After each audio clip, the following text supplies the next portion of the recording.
സീരിയലുകൾ വിഷലിപ്തമോ? മെഗാപരമ്പരകൾ നിരോധിക്കേണ്ടതുണ്ടോ? തിരുത്തേണ്ടത് സീരിയൽ പ്രവർത്തകർ മാത്രമാണോ?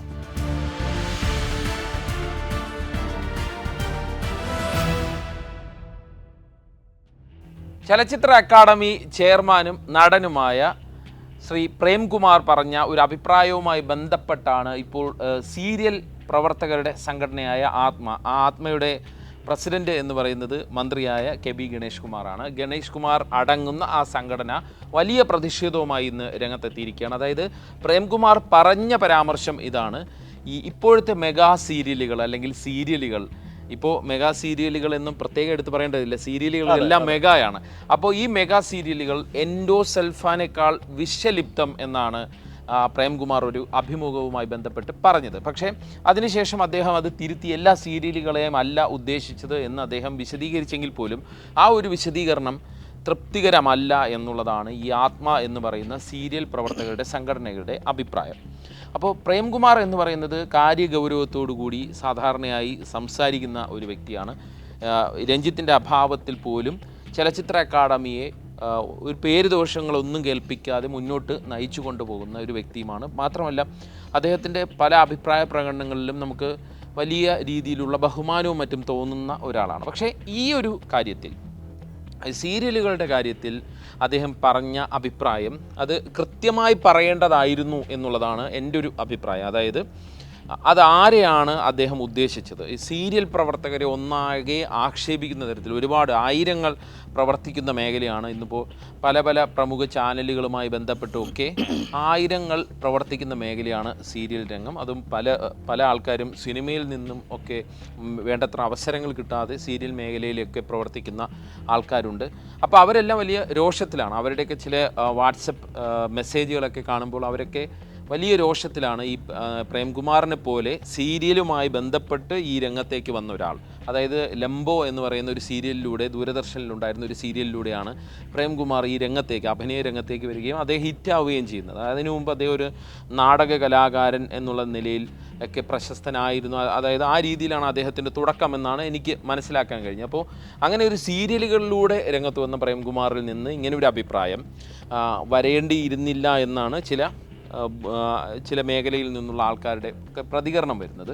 അപ്പോഴും സീരിയലുകൾ എത്രത്തോളം നല്ലതാണ് എന്നുള്ളൊരു ചോദ്യം ഉയർന്നു വരുന്നുണ്ട്. ആ ഒരു കാര്യത്തിലേക്ക് നമുക്ക് വരാം. പക്ഷേ അപ്പോഴും ഇത്രത്തോളം കടത്തി പറയേണ്ടതുണ്ടോ പ്രേംകുമാർ എന്നുള്ളൊരു അഭിപ്രായം അല്ലെങ്കിൽ ഒരു ആശങ്കയാണ് എനിക്ക് പങ്കുവയ്ക്കാനുള്ളത്. സുബീഷിനും ഒന്നാമത്തെ കാര്യം അൻഷാദെ, ഈ ചൂണ്ടിക്കാണിച്ചതുപോലെ സീരിയൽ മേഖലയിലുള്ള പലരും ഇതിനകം ചൂണ്ടിക്കാണിച്ചതുപോലെ പ്രേംകുമാറിന് ഇത് പറയാനുള്ള അർഹതയെന്ത്, യോഗ്യതയെന്ത് എന്നുള്ളതാണ്. ചുരുങ്ങിയ പക്ഷം ഈ മേഖലയുമായി ബന്ധപ്പെട്ട് വളർന്നു വന്ന ഒരാളാണ് നടൻ പ്രേംകുമാർ. അതായത് ഇന്നത്തെ ചലച്ചിത്ര അക്കാദമി ചെയർമാൻ പദവിയിൽ ഇരിക്കുന്ന പ്രേംകുമാർ.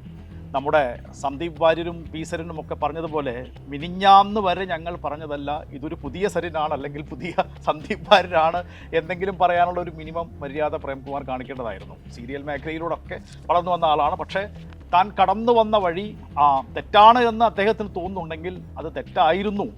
പക്ഷേ ആ വഴി തിരുത്തേണ്ടതുണ്ട് എന്ന് അദ്ദേഹം പറയണമായിരുന്നു. അദ്ദേഹം പറഞ്ഞത് എൻഡോസൾഫാനേക്കാൾ മാരകമുള്ള വിഷലിപ്തമാണ് ഈ മേഖല എന്നാണ്. എനിക്ക് അദ്ദേഹം ഉദ്ദേശിച്ചത് അൻഷാദ് ചൂണ്ടിക്കാണിച്ചതുപോലെ എന്താണ് ആ വിഷലിപ്തത എന്ന് അദ്ദേഹം കൃത്യമായി അതെ എന്തായാലും അത് അടയാളപ്പെടുത്തി പറയേണ്ടതായിരുന്നു. അങ്ങനെ ഉണ്ടായില്ല. പക്ഷെ ഞാൻ ഈ വിഷയത്തിൽ ആത്മയുടെ കൂടെയാണ്. കാരണം പറഞ്ഞത് എന്തെങ്കിലും കുറവുകൾ ആ മേഖലയിൽ ഉണ്ടെങ്കിൽ അതൊരു കലാപരമായ പ്രമേയങ്ങൾ കൈകാര്യം ചെയ്യുന്നൊരു വിഷയമാണ്, മേഖലയാണ്. അപ്പോൾ അത്തരം ന്യൂനതകൾ ആ വിഷയവുമായി ബന്ധപ്പെട്ടുണ്ടെങ്കിൽ ഇപ്പം ഞാൻ മനസ്സിലാക്കുന്നത് എൻഡോസൾഫാനേക്കാൾ മാരകമായ വിഷം അത് സമൂഹത്തിലേക്ക് സംക്രമിപ്പിക്കുന്നു എന്ന് പ്രേംകുമാർ ഉദ്ദേശിച്ചത് ഒരിക്കലും അതിൻ്റെ ടെക്നിക്കൽ വശമായിരിക്കില്ല, അതിൻ്റെ തൊഴിൽപരമായ എന്തെങ്കിലും ഒരു ദൂഷ്യവശങ്ങൾ കണക്കാക്കിയായിരിക്കില്ല പ്രേംകുമാറിൻ്റെ ആ പരാമർശം. തീർച്ചയായും അൻഷാദ് ചൂണ്ടിക്കാണിച്ചതുപോലെ പ്രമേയപരമായ വിഷയങ്ങൾ, മാനസികമായ ഒരു എന്താ പറയുക നിലവാര തകർച്ചയ്ക്ക് കാരണമാകുന്നു എന്ന് തന്നെയായിരിക്കാം ഒരുപക്ഷെ ചൂണ്ടിക്കാണിച്ചിട്ടുണ്ടാവുക. അപ്പോൾ പറയുന്നത് അത്തരം എന്തെങ്കിലും ന്യൂനതകളോ കുറവുകളോ ഉണ്ടെങ്കിൽ അത് തിരുത്താൻ കൂടി ഉത്തരവാദിത്തമുള്ള ഒരു പൊസിഷനിൽ ഇരിക്കുന്ന ആളാണ് പ്രേംകുമാർ. അദ്ദേഹം അത് ചെയ്യണമായിരുന്നു. അതല്ലാതെ ആ മേഖലയെ ആകെ അടച്ചാക്ഷേപിക്കുന്ന രീതിയിൽ എൻഡോസൾഫാനേക്കാൾ മാരകമായ വിഷമാണ് ഇത് സംക്രമിപ്പിക്കുന്നത്, ഇത് വിഷലിപ്തമാണ് എന്ന് അങ്ങനെ സാമാന്യേന പറയേണ്ടിയിരുന്നില്ല, കുറ്റപ്പെടുത്തേണ്ടിയിരുന്നില്ല എന്ന അവരുടെ പക്ഷം ശരിയാണ് എന്നെനിക്ക് തോന്നുന്നു. മറ്റൊരു കാര്യം, ഇപ്പോൾ കേരളത്തിലെ ഏറ്റവും വലിയ ഒരു ദുരന്തം എന്ന് പറയുന്നത്, കേരളത്തിലെ ഏറ്റവും വലിയ സമകാലിക കേരളീയ സമൂഹം അല്ലെങ്കിൽ മലയാളി സമൂഹം നേരിടുന്ന ഏറ്റവും വലിയൊരു വിപത്ത് പ്രശ്നം എന്ന് പറയുന്നത് മെഗാപരമ്പരകളാണ് അല്ലെങ്കിൽ സീരിയലുകളാണ് എന്ന അഭിപ്രായം എനിക്കില്ല. ഇപ്പം എൻ്റെ അമ്മ വൈകിട്ട് 2-3 സീരിയലുകൾ കണ്ടതിന് ശേഷം മാത്രം ഒരുമിച്ച് കാണുന്ന ആൾക്കാർ, അതെ കണ്ടതിന് ശേഷം മാത്രം അത്താഴം കഴിച്ച് ഉറങ്ങുന്ന ഒരാളാണ് എൻ്റെ അമ്മ. വ്യക്തിപരമായിട്ട് ഞാൻ പറയുകയാണെങ്കിൽ എനിക്കോ കുടുംബത്തിനോ സമൂഹത്തിനോ ദ്രോഹമൊന്നും ചെയ്യാത്ത ഒരാളാണ് എൻ്റെ അറിവിൽ. പക്ഷേ ഇപ്പോൾ സീരിയൽ കണ്ട് ഏതെങ്കിലും ഒരു കുടുംബം വഴിപിഴച്ചു പോയി എന്നോ അല്ലെങ്കിൽ ഏതെങ്കിലും ഒരു വ്യക്തി കുറ്റകൃത്യങ്ങളിലേക്ക് നയിക്കപ്പെട്ടു കുറ്റവാളിയായി ക്രിമിനലായി പോയി എന്നൊന്നും നമ്മൾ കേട്ടിട്ടില്ല. നമ്മൾ കേട്ടിട്ടുള്ളത് ഒരു കൊലപാതകം ചെയ്തു, അത് ഇന്ന സിനിമ കണ്ടതിൻ്റെ പ്രേരണയാലാണ്. ഇപ്പോൾ ദൃശ്യം മോഡൽ കൊലപാതകം എന്നുള്ളത് ദൃശ്യം സിനിമ പുറത്തിറങ്ങിയതിന് ശേഷം നമ്മൾ ഒരുപാട് പത്രവാർത്തകളിലൂടെ ടെലിവിഷൻ വാർത്തകളിലൂടെ നമ്മൾ തന്നെ പ്രയോഗിക്കുകയുണ്ടായി അല്ലേ. അപ്പോൾ ആ രീതിയിൽ കുടുംബവിളക്ക് കണ്ട് ഒരു കുടുംബം വഴിപിടച്ചു പോയി അല്ലെങ്കിൽ ഒരു വിവാഹമോചനം ഉണ്ടായി അല്ലെങ്കിൽ ഒരാൾ കുറ്റവാളിയായി കൊലപാതകിയായി എന്നൊന്നും ഞാൻ കേട്ടിട്ടില്ല. ചിലപ്പോൾ എൻ്റെ പ്രശ്നമായിരിക്കാം, എന്നെ കടന്നു പോയിട്ടില്ല, എന്നെ തൊട്ടു പോയിട്ടില്ല, അത്തരം വാർത്തകൾ ഞാൻ കേട്ടിട്ടില്ല. പക്ഷെ ഞാൻ ഈ ദൃശ്യം മോഡൽ കൊലപാതകം എന്നുള്ളത് ഒരുപാട് കേട്ടിട്ടുണ്ട്. അപ്രകാരം പല സിനിമകളും കണ്ട് പല കുറ്റവാളികളും പല കൊലപാതകികളും സമൂഹത്തിൽ പിറവി കൊണ്ടതായുള്ള വാർത്തകളും ഞാൻ വായിച്ചിട്ടുമുണ്ട്, കേട്ടിട്ടുമുണ്ട്. അപ്പോൾ അത്തരം കൊടിയ പാതകമൊന്നും സീരിയലുകൾ ചെയ്തതായിട്ട് അറിവില്ല. വ്യക്തിപരമായിട്ട് ഞാൻ സീരിയൽ കാണുന്ന ആളല്ല, ഞാൻ മെഗാപരമ്പരകൾ പ്രോത്സാഹിപ്പിക്കുന്ന ഒരാളുമല്ല. പക്ഷേ അതൊരു മോശം അഭിരുചിയാണ് അല്ലെങ്കിൽ മോശം കാര്യമാണ് എന്നുള്ള അഭിപ്രായം എനിക്കില്ല. കാരണം അഭിരുചികൾ പലതാണല്ലോ അൻഷാദേ. ഇപ്പോൾ സിനിമ ഇഷ്ടപ്പെടുന്നവരുണ്ട്, നാടകം ഇഷ്ടപ്പെടുന്നവരുണ്ട്, സീരിയൽ ഇഷ്ടപ്പെടുന്നവരുണ്ട്. സിനിമയിൽ തന്നെ പലതരം സിനിമകളാണ്. ഇപ്പോൾ എല്ലാവർക്കും അടൂർ ഗോപാലകൃഷ്ണ സിനിമകൾ ഇഷ്ടപ്പെടണം എന്നുണ്ടോ? ഞാൻ നേരത്തെ അമ്മയുടെ കാര്യം പറഞ്ഞ പോലെ അമ്മയ്ക്ക് അടൂർ ഗോപാലകൃഷ്ണൻ ആരാണെന്ന് പോലും അറിയില്ല. കിംകി ഡുക്കിൻ്റെ സിനിമകൾ എല്ലാവർക്കും ഇഷ്ടപ്പെടണം എന്നുണ്ടോ? ഇല്ല. പക്ഷേ പേഴ്സണലി ഇപ്പോൾ ഞാനും അൻഷാദും ഒക്കെ അത്തരം സിനിമകൾ ഒരുപക്ഷെ ഇഷ്ടപ്പെടുന്ന ആൾക്കാരായിരിക്കാം. ഈ IFFKയുടെ ഫിലിം ഫെസ്റ്റിവലുകളിൽ സ്ഥിരമായിട്ട് വരുന്ന ഒരുപാട് പേരുണ്ട് അല്ലേ. ഇതെന്താണ് സംഭവം, അവിടെ നടക്കുന്ന എന്താണ് എന്ന് പോലും അറിയാത്തൊരു ഭൂരിപക്ഷം അതിന് പുറത്തുമുണ്ട്. ഇപ്പോൾ ഞാനൊരു കട്ട ലാലേട്ടൻ ഫാനാണ്. എനിക്കിഷ്ടപ്പെട്ട ഒരു 50 സിനിമകളിൽ 10-15 എണ്ണം എന്തായാലും ലാലേട്ടൻ്റെ ചിത്രങ്ങളാണ്. പക്ഷേ മലയാളത്തിലെ ഏറ്റവും മോശം സിനിമകൾ ഏത് എന്ന് ചോദിച്ചാൽ 10 എണ്ണം തിരഞ്ഞെടുക്കാൻ പറഞ്ഞാൽ ഞാൻ അതിലൊന്ന് തിരഞ്ഞെടുക്കുക പുലിമുരുകനായിരിക്കും. പിന്നെ എന്തോ പെരിച്ചാഴി പോലുള്ള സിനിമകളൊക്കെ ഉണ്ടല്ലോ മൂപ്പരുടെ. അപ്പോൾ അത്തരം മോശം സിനിമകൾ, പക്ഷെ പുലിമുരുകൻ ഇഷ്ടപ്പെടുന്ന, പുലിമുരുകൻ മോശം സിനിമയാണ് എന്നുള്ളത് എൻ്റെ ഒരു വ്യക്തിപരമായ എൻ്റെ ആസ്വാദനത്തിൻ്റെ പ്രശ്നമാണ്. എനിക്ക് എൻ്റെ അനുഭവത്തിൽ തോന്നിയ അനുഭവമാണത് അല്ലേ, എൻ്റെ കാഴ്ചയിൽ തോന്നിയ അനുഭവമാണ്. പക്ഷേ പുലിമുരുകനാണ് ഏറ്റവും മികച്ച സിനിമ എന്നൊരാൾ പറഞ്ഞാൽ ഞാൻ തർക്കിക്കാൻ പോകില്ല. അയാളുടെ കാഴ്ചപ്പാടിൽ അതൊരു മികച്ച സിനിമയായിരിക്കാം. അപ്പം ഞാൻ പറഞ്ഞു വരുന്നത് അഭിരുചികൾ വ്യത്യസ്തമാണ്. ഒരാളുടെ ഏറ്റവും മികച്ചത് മറ്റൊരാളുടെ ഏറ്റവും മോശം ആയിരിക്കാം. അപ്പോൾ അതുകൊണ്ട് പുലിമുരുകൻ നിരോധിക്കണം, പുലിമുരുകൻ ആരും കാണാൻ പാടില്ല എന്ന് ഞാൻ പറയില്ല. എന്നെ സംബന്ധിച്ച് പുലിമുരുകൻ മോശം സിനിമയാണ്, എന്നെ സംബന്ധിച്ച് വാനപ്രസ്ഥം ഗംഭീര സിനിമയാണ്. പക്ഷെ മറ്റൊരാളെ സംബന്ധിച്ച് വാനപ്രസ്ഥം മോശം സിനിമയും പുലിമുരുകൻ ഏറ്റവും മികച്ച ചിത്രവുമായേക്കാം. അതുകൊണ്ട് അഭിരുചികൾ വ്യത്യസ്തമാണ്. അതിനാൽ തന്നെ സീരിയൽ ഇഷ്ടപ്പെടുന്നവരുണ്ടാകാം, എന്നെപ്പോലെ ഇഷ്ടപ്പെടാത്തവരുണ്ടാകാം. പക്ഷേ ആ ഒരു കാരണം കൊണ്ട് സീരിയലുകൾ നിരോധിക്കണം, മെഗാപരമ്പരകൾ നിരോധിക്കണം. ഇപ്പോൾ മെഗാപരമ്പരകൾ സെൻസറിങ്ങിന് വിധേയമാക്കണം എന്ന് പറഞ്ഞത് വനിതാ കമ്മീഷനാണ്. കുറച്ച് ദിവസങ്ങൾക്ക് മുമ്പാണ് വനിതാ കമ്മീഷൻ്റെ റിപ്പോർട്ട് പുറത്തു വന്നത്. ഈ 2017 മുതൽ 2022 വരെ തിരുവനന്തപുരം, മലപ്പുറം, കോട്ടയം ജില്ലകളിലെ കൗമാരപ്രായക്കാരായ 400 പേരിൽ നിന്നും അഭിപ്രായങ്ങൾ തേടി അവരൊരു സർവേ നടത്തി. അപ്പോൾ ആ റിപ്പോർട്ട് പ്രകാരം മെഗാപരമ്പരകൾ അല്ലെങ്കിൽ സീരിയലുകൾ സെൻസറിങ്ങിന് വിധേയമാക്കണം, ഇത് ഗുരുതരമായ മാനസിക പ്രശ്നങ്ങൾക്ക് കാരണമാകുന്നുണ്ട് എന്നാണ് ആ റിപ്പോർട്ട്. അപ്പോൾ ആ റിപ്പോർട്ടിന്മേൽ തുടർ നടപടികൾ ഉണ്ടായിട്ടില്ല, പക്ഷേ റിപ്പോർട്ടിൽ ചർച്ചകൾ നടക്കുന്നുണ്ട്. അപ്പോൾ വ്യത്യസ്ത രീതിയിലുള്ള അഭിപ്രായങ്ങളും പ്രതികരണങ്ങളും ഈ വിഷയത്തിൽ വരുന്നുണ്ട്. പക്ഷേ പ്രേംകുമാറിൻ്റെ ഭാഗത്തുണ്ടായ തെറ്റ് എന്താണ് ഈ വിഷം, നമുക്ക് പറയാം ഈ മേഖലയാകെ പ്രശ്നമാണ്, ഈ മേഖലയിൽ ആകെ പ്രശ്നക്കാരാണ് എന്നങ്ങനെ സാമാന്യേന നമുക്ക് അടച്ചാക്ഷേപിക്കാൻ എളുപ്പമാണ്. പക്ഷേ എന്താണ് അവിടുത്തെ പ്രശ്നം? എന്താണ് തിരുത്തേണ്ടത്? മെഗാ പരമ്പരകൾ സെൻസറിങ്ങിന് വിധേയമാക്കേണ്ടതുണ്ടോ? അല്ലെങ്കിൽ എപ്പിസോഡുകൾ അനന്തമായി നീണ്ടുപോകുന്ന എപ്പിസോഡുകളാണല്ലോ അല്ലേ, 100, 200, 300 ഒക്കെ, അവയുടെ എണ്ണം വെട്ടിക്കുറയ്ക്കണമോ? 25, 50 ആക്കി കുറയ്ക്കണമോ? അതിൽ പ്രമേയപരമായ പ്രശ്നങ്ങളുണ്ടോ? കുടുംബജീവിതത്തിൽ അത് ചില താളപ്പിഴകൾക്ക് കാരണമാകുന്നുണ്ടോ? ഉണ്ടെങ്കിൽ തീർച്ചയായും അത് തിരുത്തണം. അങ്ങനെ ശാസ്ത്രീയമായ ഒരു വിലയിരുത്തൽ നടത്തി വേണം പ്രേംകുമാർ അപ്രകാരത്തിൽ. കാരണം നടൻ പ്രേംകുമാർ അല്ല ഇപ്പോൾ ചലച്ചിത്ര അക്കാദമിയുടെ ചെയർമാനാണ്. സാധാരണ ഒരു വ്യക്തിയല്ല, ഒരു സിനിമ കാണുന്ന അല്ലെങ്കിൽ സീരിയൽ കാണുന്ന ഒരു പ്രേക്ഷകനായിട്ടല്ല അദ്ദേഹം അഭിപ്രായം പറയുന്നത്. അങ്ങനെയല്ല സമൂഹം അദ്ദേഹത്തിൻ്റെ അഭിപ്രായത്തെ പുതിയ പൊസിഷനിൽ സ്വീകരിക്കുന്നത് എന്നതിനാൽ തന്നെ കൃത്യമായി വസ്തുതകൾ ചൂണ്ടിക്കാണിച്ച് അദ്ദേഹം വിമർശിച്ചിരുന്നുവെങ്കിൽ അതിൽ കാതലുണ്ടെങ്കിൽ ആത്മയും അത് സ്വീകരിക്കുമായിരുന്നുവെന്നാണ് ഇക്കാര്യത്തിൽ എൻ്റെ അഭിപ്രായം. എനിക്ക് സുബീഷ് പറഞ്ഞതിനോട് ചില വിയോജിപ്പുകളുണ്ട്. അതായത് ഈ പ്രേംകുമാർ പറഞ്ഞ, പ്രേംകുമാർ തന്നെ ഇത് പറയണമോ എന്നുള്ളൊരു ചോദ്യം സുബീഷിൻ്റെ ഭാഗത്തുനിന്ന് വന്നതായിട്ട് ഉണ്ട്. പക്ഷേ ഈ പ്രേംകുമാർ അഭിനയിച്ച സീരിയലുകൾ, അദ്ദേഹം വന്നത് ഈ സീരിയൽ മേഖലയിലൂടെ തന്നെയാണ്. പക്ഷേ ദൂരദർശനിൽ സംപ്രേഷണം ചെയ്ത വളരെ ലിമിറ്റഡ് എപ്പിസോഡുള്ള, വളരെ ചെറിയ ഇന്നത്തെ കാലത്ത് നമുക്ക് ടെലിഫിലിം എന്നൊക്കെ വിളിക്കാൻ പറ്റുന്ന ഓരോ എപ്പിസോഡിലും ഓരോ കഥകളുള്ള അങ്ങനെയുള്ള സീരിയലുകളിലൊക്കെയാണ് പ്രേംകുമാർ കൂടുതലായിട്ട് പ്രത്യക്ഷപ്പെട്ടതായിട്ടാണ് ഞാൻ കണ്ടിട്ടുള്ളത്.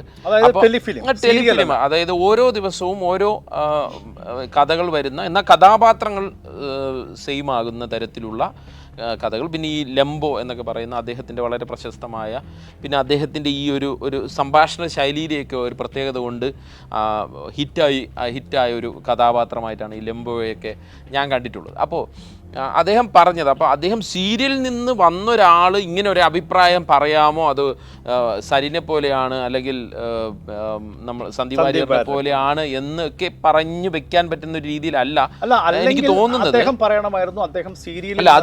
അത് ക്ലിയർ ആണ്. അതായത് സുബീഷ് പറഞ്ഞ അത് ഞാൻ നേരത്തെ പറഞ്ഞു. അതായത് അദ്ദേഹം വ്യക്തമായി പറയണമായിരുന്നു എന്താണ് അദ്ദേഹം ഉദ്ദേശിച്ചത്. പക്ഷേ പ്രേംകുമാറിന് അഭിപ്രായം പറയാൻ കഴിയുമോ എന്ന് ചോദിച്ചാൽ നമുക്ക് അഭിപ്രായം പറയാൻ പറ്റില്ല എന്ന് പറയാൻ കഴിയില്ല. അതായത് അദ്ദേഹത്തിൻ്റെ അഭിപ്രായമാണ് പറഞ്ഞത്. അപ്പോഴും നമ്മൾ പങ്കുവെക്കേണ്ട അല്ലെങ്കിൽ നമ്മൾ അറിയേണ്ട ചില കാര്യങ്ങൾ ഈ വിഷയത്തിലുണ്ട് എന്നാണ് എനിക്ക് തോന്നുന്നത്. അതായത് ഈ പ്രേംകുമാർ വ്യക്തമായ അഭിപ്രായം പറയേണ്ടിയിരുന്നു എന്നിടത്ത് നിന്ന് തന്നെ നമുക്ക് തുടങ്ങാം. അതായത് പലപ്പോഴും ഈ സീരിയൽ മേഖലയിലുള്ള പലരുമായിട്ടും എനിക്ക് പരിചയമുണ്ട്. അവർ ഒക്കെ ആയിട്ട് സംസാരിക്കുമ്പോൾ അവരെല്ലാം പറയുന്നത് ഇത് ഞങ്ങളെയല്ല കുറ്റപ്പെടുത്തേണ്ടത്. അതായത് ഇപ്പോൾ സീരിയലുകൾ പ്രശ്നമാണ് എന്ന്, അതായത് സീരിയലുകളുടെ പ്രമേയം, സീരിയലുകൾ എന്ന് പറയുമ്പോൾ ആരും സീരിയൽ പ്രവർത്തകർ എന്ന് തെറ്റിദ്ധരിക്കരുത്. സീരിയലിൻ്റെ ചില പ്രമേയങ്ങൾ, അതായത് മെഗാ പരമ്പരകളുടെ പ്രമേയങ്ങൾ കൂടുതലും ഈ ഇല്ലീഗൽ റിലേഷൻഷിപ്പ്, അങ്ങനെയുള്ള ഒരു ഭർത്താവ് 3 ഭാര്യമാർ, അങ്ങനെയൊക്കെയുള്ള പല പ്രമേയങ്ങളാണ് പലപ്പോഴും ഹിറ്റ് സീരിയലുകളിലേക്ക് വന്ന് ഭവിക്കുന്നത്. ഇപ്പോഴത്തെ പല സീരിയലുകളെടുത്ത്, ഞാനും സുബീഷ് പറഞ്ഞ പോലെ സീരിയലുകൾ കാണാറില്ലാത്ത ഒരാളാണ്. പക്ഷേ നമ്മൾ പലപ്പോഴും ഇങ്ങനെ ഈ TV വെച്ചിരിക്കുന്ന ഭാഗത്തൂടെയൊക്കെ നടന്നു പോകുമ്പോൾ ഇതെല്ലാം വളരെ സാഗൂതം കണ്ടുകൊണ്ടിരിക്കുന്ന വീട്ടമ്മമാരെയും അല്ലെങ്കിൽ ഈ കുഞ്ഞുങ്ങളെയൊക്കെ കാണാം. ഇവർക്ക് ഈ ചാനലൊന്നും മാറ്റിയാൽ അസ്വസ്ഥരാണ്. ഇവർ ഈ ബിഗ് ബോസിൻ്റെയൊക്കെ ഫാൻ പോലെയാണ്. അതായത് ചാനലൊന്നും മാറ്റിയാൽ അസ്വസ്ഥരാകുന്ന ഇതുപോലുള്ള ഇതുപോലുള്ള പ്രമേയങ്ങൾ മുന്നോട്ട് വയ്ക്കുന്ന സീരിയലുകളെ കുറിച്ചായിരിക്കും. ഇതുപോലുള്ള പ്രമേയങ്ങൾ സിനിമയിൽ വരുന്നില്ലേ? ഞാൻ അതാണ് പറഞ്ഞു വരുന്നത്. കൈകാര്യം ചെയ്യുന്നില്ലേ? ഉണ്ട്. ഞാൻ പറയുന്നത് ഇതുപോലുള്ള അതല്ല സുബീഷ്, ഞാൻ പറഞ്ഞത് അല്ലല്ല, അത് അൻഷാദിന്റേത് ഒരു പുരുഷ കേന്ദ്രീകൃതമായ അതല്ല. ഞാൻ പറഞ്ഞു വരുന്നതിന്റെ അർത്ഥം മനസ്സിലാക്കാൻ സംസാരിക്കും. സ്ത്രീകൾ ഇപ്പൊ 2-3 ഭർത്താക്കന്മാർ അല്ലെങ്കിൽ 2-3 ഭാര്യമാർ, അവരെ പോറ്റി വളർത്തുന്ന ഒരു ഭർത്താവ്, അങ്ങനെയൊക്കെയുള്ള പ്രമേയങ്ങൾ ഉണ്ടോ എന്ന് എനിക്കറിയില്ല. ഉണ്ടെങ്കിൽ അവരത് കണ്ടോട്ടെ. അല്ല, ഞാൻ പറഞ്ഞു വരുന്നത് അതല്ല. ഞാൻ പറഞ്ഞു വരുന്നത് സുബീഷ് ഇടയ്ക്ക് കയറി സംസാരിച്ച വിഷയം മാറ്റരുത്. അതായത് എനിക്ക് പറയാനുള്ളത് അതല്ല. ഞാൻ പറഞ്ഞത് അങ്ങനെയുള്ള പ്രമേയങ്ങളെ കുറിച്ച് ആയിരിക്കാം പ്രേംകുമാർ സൂചിപ്പിച്ചത് എന്നുള്ളതാണ്. അതെ, അദ്ദേഹം അത് തിരുത്തേണ്ടത് തന്നെയാണ്. ഞാൻ പ്രേംകുമാറിനെ ന്യായീകരിക്കുന്നില്ല, അദ്ദേഹം അത് തിരുത്തേണ്ടത് തന്നെയാണ്. ഞാൻ ആദ്യമേ പറഞ്ഞു, അദ്ദേഹം വ്യക്തമായി പോയിന്റ് ഔട്ട് ചെയ്ത് ആ കാര്യം പറയണമായിരുന്നു, എന്തിനെ കുറിച്ചാണ് അദ്ദേഹം പറഞ്ഞത് എന്നത് സംബന്ധിച്ച്.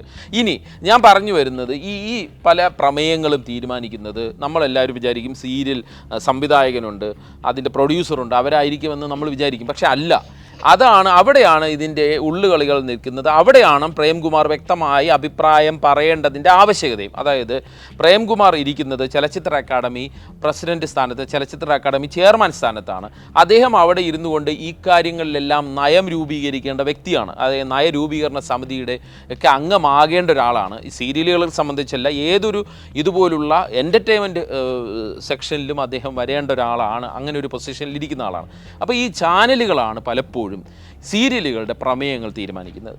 ഇപ്പോൾ ഇവിടെ സംപ്രേഷണം ചെയ്തു വരുന്ന പല സീരിയലുകൾ എടുത്താലും ഈ സീരിയലുകളുടെ എല്ലാം പ്രമേയം, അതായത് ഒരു സീരിയലിൻ്റെ പ്രോസസ്സ് എന്ന് പറയുന്നത് ആദ്യം ഒരു സ്ലോട്ട് വാങ്ങിക്കുന്നു, അതിലേക്ക് ഒരു പ്രമേയം ഇവർ കൊടുക്കുന്നു, ഒരു പൈലറ്റ് എപ്പിസോഡ് പോലെ ഒരു പ്രമേയം കൊടുക്കുന്നു. പക്ഷേ പലപ്പോഴും ചാനലുകൾ പറയാം അത് വേണ്ട, നമുക്ക് വേറൊരു പ്രമേയം പിടിക്കാം എന്ന് പറഞ്ഞിട്ട് ഇവരുടെ തന്നെ, ഇപ്പോൾ ഏഷ്യാനെറ്റും ഒക്കെ ഉള്ള ചാനലുകൾ ചെയ്യുന്നത് അവരുടെ തന്നെ ഹിന്ദിയിലും മറ്റുമൊക്കെ സംപ്രേഷണം ചെയ്ത് ഹിറ്റായ സീരിയലുകൾ ഇങ്ങോട്ടേക്ക് കൊടുക്കും. അത് പക്ഷേ ഇവിടെ ഒരിക്കലും ഫിറ്റ് ആയിരിക്കില്ല. ഫിറ്റ് ആവാത്ത സാധനത്തെ ഇവിടെ ഫിറ്റ് ചെയ്യിപ്പിക്കേണ്ട ചുമതല ആർക്കാണ്? ഈ എപ്പിസോഡ് ഡയറക്ടർ എന്ന് നമ്മൾ ഓമന പേരിൽ വിളിക്കുന്ന പാവം ഒരു സാങ്കേതിക പ്രവർത്തകനാണ്. അദ്ദേഹം ഒരുപക്ഷെ സിനിമയിൽ പരാജയപ്പെട്ടവനായിരിക്കാം, അല്ലെങ്കിൽ സിനിമയിൽ എത്താൻ ആഗ്രഹിക്കുന്ന ഒരാളായിരിക്കാം. അങ്ങനെ ഒരാളിലേക്കാണ് ഇത് എത്തുന്നത്. അപ്പോൾ അദ്ദേഹം ഇതെന്താണ് ഇത് ചെയ്യുന്നത്? ഈ സീരിയലിനെ ഒരുവിധം ശരിയാക്കി അങ്ങ് എടുത്തു കൊടുക്കുകയാണ്. ഇപ്പോൾ അദ്ദേഹത്തിന് ഇഷ്ടപ്പെട്ടു, ഒരു സീൻ ഇഷ്ടപ്പെട്ടു, അതുകൊണ്ട് ഇത് പോട്ടെ എന്ന് അദ്ദേഹത്തിന് തീരുമാനിക്കാൻ പറ്റില്ല. ചാനലാണ് അന്തിമമായി ഒരു സീരിയലിന്റെ ഔട്ട് തീരുമാനിക്കുന്നത്. ആ തീരുമാനത്തിന്റെ മാനദണ്ഡം എന്താണ്? ഏറ്റവും നന്നായി കാണുന്നത്, അതായത് ആരാണ് കാണുന്നത്, അവർക്ക് താല്പര്യമുള്ള അനുസരിച്ച്. അതായത് ഓരോ എപ്പിസോഡിലും ആൾക്കാർ കൂടുന്നുവെങ്കിൽ ആ പ്രമേയം കുറച്ചുകൂടെ പോട്ടെ എന്ന് തീരുമാനിക്കുന്ന ചാനലുകൾ. തീർച്ചയായിട്ടും ഇത് എന്റർടൈൻമെന്റ് ബിസിനസ് ആണ്. അപ്പൊ എന്താണ് ഞാൻ പറഞ്ഞു വരുന്നത്? കലയ്ക്ക് വേണ്ടിയോ അല്ലെങ്കിൽ കല സമൂഹത്തിന് വേണ്ടിയോ എന്നൊക്കെയുള്ള തർക്കമുണ്ടല്ലോ, അതൊക്കെ കുറെ കാലം മുമ്പ് തുടങ്ങിയതാണ്. അത് അനന്തമായി നീണ്ടുപോകുന്ന ഒന്നാണ്. കല ഇന്ന് മാർക്കറ്റിംഗിന്റെ ഭാഗമാണെന്നേ. അതൊരു തൊഴിൽ മേഖല തന്നെ മാറി. ഇന്ന് ഡിജിറ്റൽ മീഡിയ ഭരിക്കുന്ന കാലമാണ്.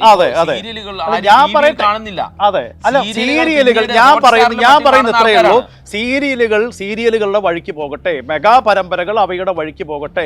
അത് കണ്ടതുകൊണ്ട് ഏതെങ്കിലും കുടുംബം നശിച്ചു പോകും എന്ന അഭിപ്രായം എന്തായാലും എനിക്കില്ല.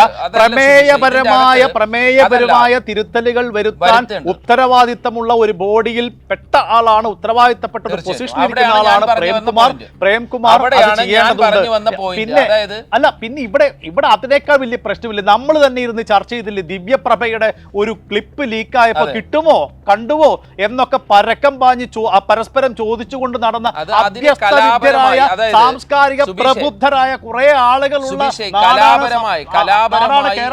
ഒരു പ്രമേയത്തെ കലാപരമായി കാണാതെ അതിനെ വ്യക്തി കേന്ദ്രീകൃതമായിട്ടുള്ള വിഷയങ്ങളായിട്ട് കാണുന്നത് കൊണ്ടുള്ള പല പ്രശ്നങ്ങളും. ഒപ്പം ഇപ്പോൾ പ്രേംകുമാർ ചെയ്യേണ്ടിയിരുന്നത് കൃത്യമായി പറഞ്ഞാൽ ഈ വിമർശിക്കേണ്ടത് ചാനലുകളെയാണ്. അതായത് അദ്ദേഹത്തിന് വിമർശനം ആ രീതിയിൽ ഉണ്ട് എങ്കിൽ അദ്ദേഹം വിമർശിക്കേണ്ടിയിരുന്നത് ഇതിൻ്റെ പ്രമേയം തീരുമാനിക്കുന്ന, ഇതിൻ്റെ ഓരോ എപ്പിസോഡ് എങ്ങനെ ഓടണമെന്ന് തീരുമാനിക്കുന്ന ചാനലുകളെയാണ് അദ്ദേഹം വിമർശിക്കേണ്ടത്. അല്ലെങ്കിൽ അദ്ദേഹം അവിടെ ഇരുന്ന് തിരുത്തേണ്ടത് ചാനലുകളുടെ ചാനൽ മേധാവിമാരെ വിളിച്ചിട്ട് നിങ്ങൾ ഇതുപോലുള്ള പ്രമേയങ്ങൾ വെച്ച് സീരിയലുകൾ കൊണ്ടുപോകരുത്, അത് യുവതലമുറയ്ക്ക് പ്രശ്നമാണ് എന്ന് അദ്ദേഹം അസന്നിഗ്ധമായി പറയണം.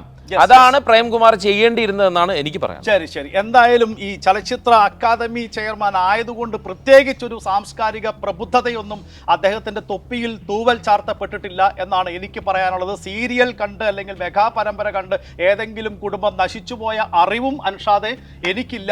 ഈ കാര്യത്തിൽ എനിക്ക് പറയാനുള്ളത് തിരുത്തേണ്ടത് തിരുത്തിക്കോട്ടെ, തിരുത്തിക്കൊണ്ട് മുന്നോട്ട് പോട്ടെ. പക്ഷെ മലയാളി ഇത്രയേ ഉള്ളൂ. ഞാൻ നേരത്തെ പറഞ്ഞത് ആവർത്തിക്കുന്നു. ഏതെങ്കിലും ഒരു നടിയുടെ ക്ലിപ്പ് ലീക്കായി എന്ന് പറയുമ്പോഴേക്കും കണ്ടുവോ ചേട്ടാ, അത് കിട്ടുമോ ചേട്ടാ എന്ന് ചോദിച്ചുകൊണ്ട് പരക്കം പായുന്ന പ്രബുദ്ധതയെ മലയാളിക്കുള്ളൂ. അതുകൊണ്ട് സീരിയൽ കണ്ടാൽ വലിയ കുഴപ്പമൊന്നുമില്ല എന്ന് മാത്രം പറഞ്ഞുകൊണ്ട് ഈ ചർച്ച അവസാനിപ്പിക്കുന്നു. അൻഷാദിന് വിയോജിപ്പുണ്ടെങ്കിൽ കൂടി.